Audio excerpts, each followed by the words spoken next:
Nestled deep in the woods on the outskirts of town stood the dilapidated Fairview Inn, a sprawling Victorian mansion turned hotel. It had been abandoned for decades, whispered about only in hushed tones.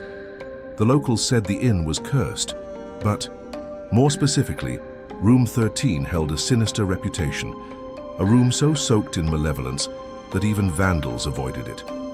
Despite the warnings, Emma, a determined urban explorer with a penchant for documenting haunted places, decided to investigate the inn for her YouTube channel. Armed with a flashlight, a camera, and a curiosity that outweighed her sense of caution, she ventured inside late one stormy night. The door to Fairview Inn groaned as she pushed it open, revealing a lobby frozen in time.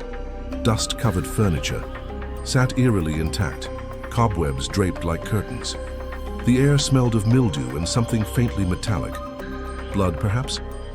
She shivered but pressed on, whispering commentary into her camera. Her goal was clear: find Room 13. As Emma climbed the grand staircase, each step echoed through the emptiness.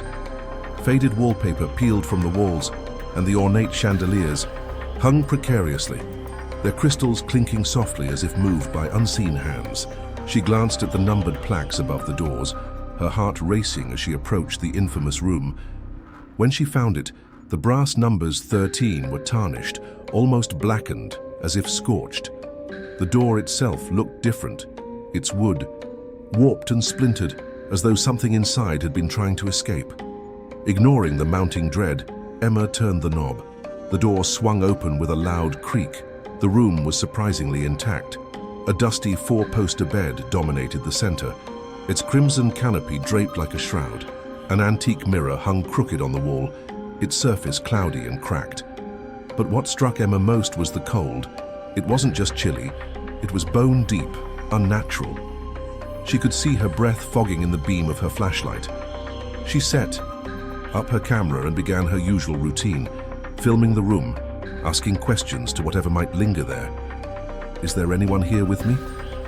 she asked, her voice steady despite the oppressive silence. The answer came not in words, but in a faint scraping sound from the corner of the room. Her flashlight darted to the source, a wardrobe with its door slightly ajar.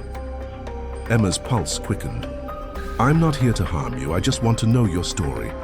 The wardrobe door creaked open wider. Inside there was nothing but darkness. Suddenly, the mirror on the wall cracked loudly, drawing her attention.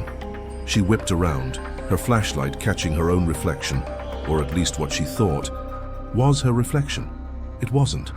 The figure in the mirror looked like her but moved independently, smiling grotesquely as black liquid dripped from its eyes.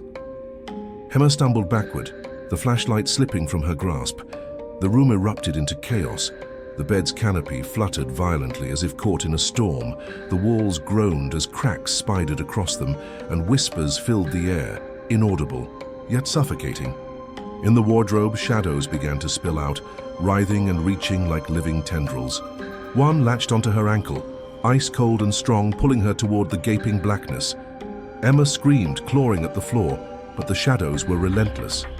Her camera toppled over, capturing her final moments as she was dragged into the wardrobe. The last frame showed the door slamming shut on its own, followed by an eerie silence. Weeks later, Emma's camera was found by a pair of hikers who'd stumbled across the inn. The footage made its way to the authorities, but no trace of Emma was ever found. The footage was leaked online, quickly gaining infamy. Viewers reported strange phenomena after watching it, hearing whispers in their homes, seeing fleeting reflections of Emma's twisted doppelganger in their mirrors, or even waking up with scratches on their arms. Fairview Inn remains abandoned, but some say if you listen closely at night, you can hear Emma's screams echoing from Room 13.